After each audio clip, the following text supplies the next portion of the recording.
Welcome back, guys. So today I'm going to be showing you guys how to bank fish. This is leaning more towards the beginners. So I'm going to be showing you guys my setup, my gear, and how I approach the bank. You do not need a boat to catch big bass or be successful at catching bass. All you need is a rod and reel and some lures, and you can get to catching a lot of fish. So let's get to it. So first I'll talk my setup. So I would start off with the spinning rod. You can fish a lot of finesse techniques, which catch a lot of fish. This is the simplest way to fish. It's easier. It's not a big learning curve like it is with the bait caster. So if you're starting off, start off with a spinning rod and reel. It's the simplest way to do it. All right, my second setup is a bait caster. This is more for like power fishing, where you can fish like a chatterbait, swim baits, anything that you can power fish with, like anything that's swimming that you're gonna swim. You can even do Texas rig.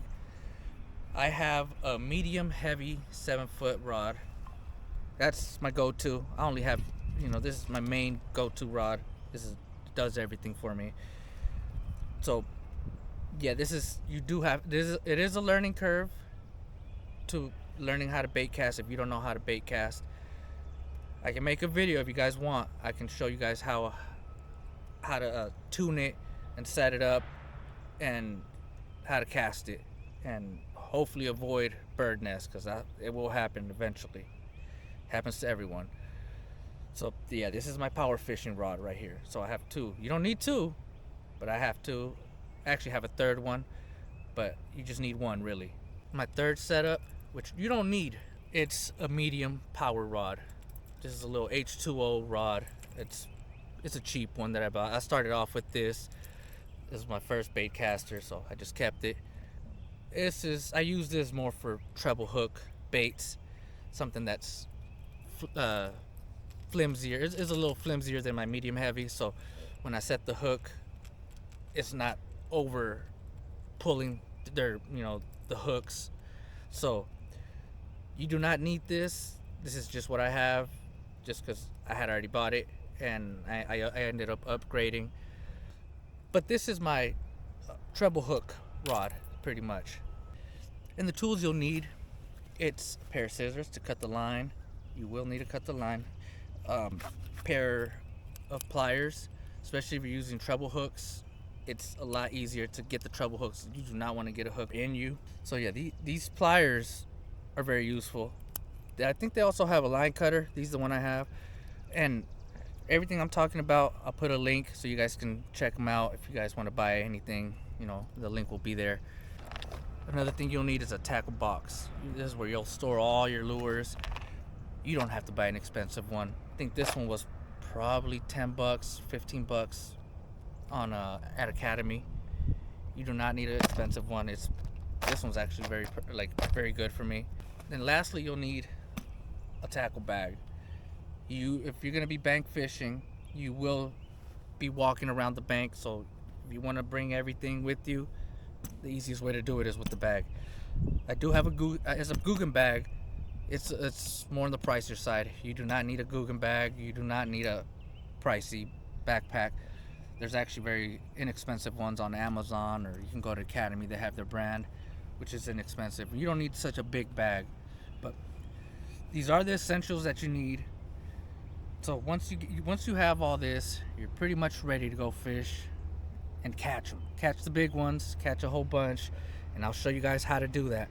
All right, so now to actually bank fish. So the way I do it is I'm about maybe 10-15 yards away from the water. I really don't start off much closer than this, because if there's a fish around here, the last thing I want is for that fish to see me walk up. So don't get close to the water when you're pulling up to a bank. So from here, what you want to do is cast up to the middle. Make sure in case there's a fish, he won't see you. I am throwing a chatterbait for this, so it's a moving bait.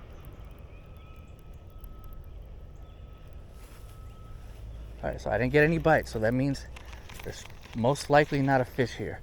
So now, once you do that and there's no fish around here, you don't feel a bite, you can slow it down if you want. Now there's a high chance there's no fish. I didn't feel a bite. So now what you want to do is called fan casting, where you cast one, you throw a cast over here, another one over here, and you do it about every 10 feet until you come all the way around and cast on this side of the bank. So there was a fish over there, up there. But yeah, that's called fan casting, and that's what you want to do when you come to a bank. You want to fan cast. So I'm gonna start off. I like to start off on my left side. So I can go shallower, but for the sake of the video, to speed things up, I'll start off a little more deeper.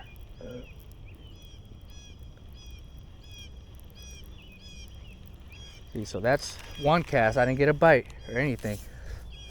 So now I'll cast it about,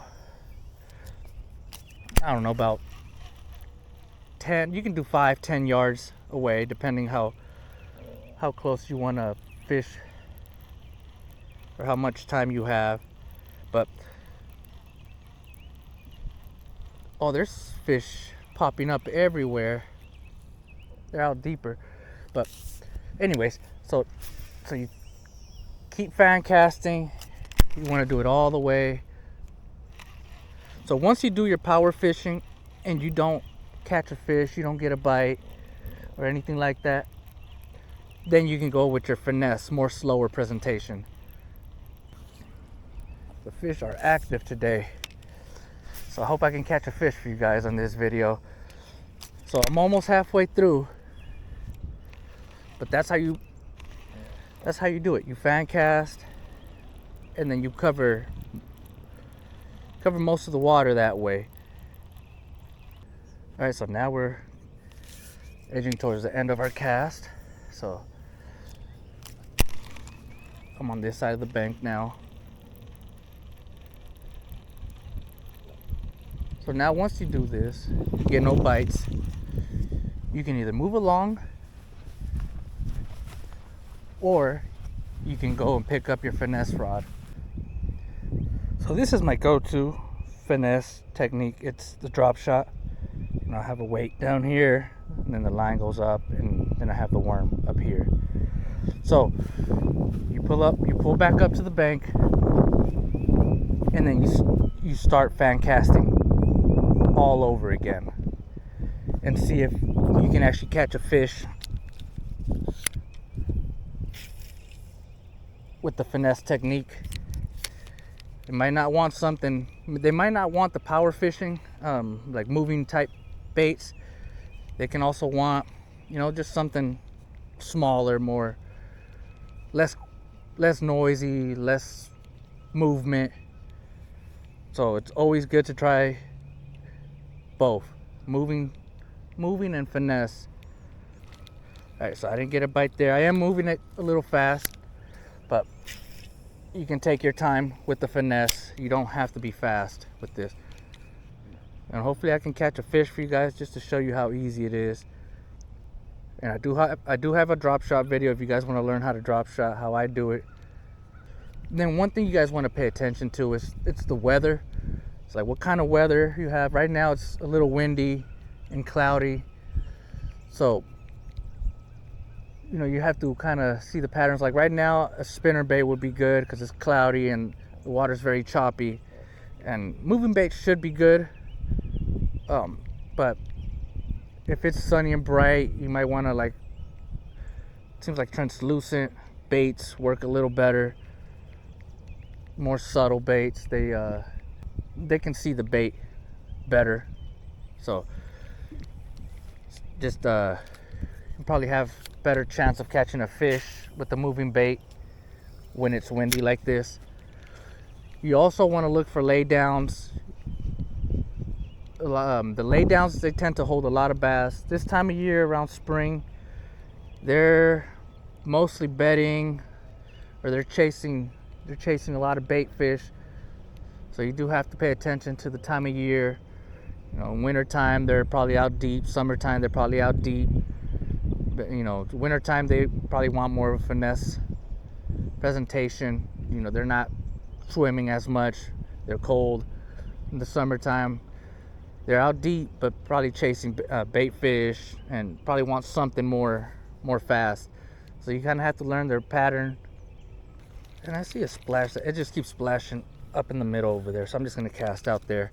So that's something you can do too. If you see a splash repeatedly, just a fish just splashing repeatedly, just cast out there.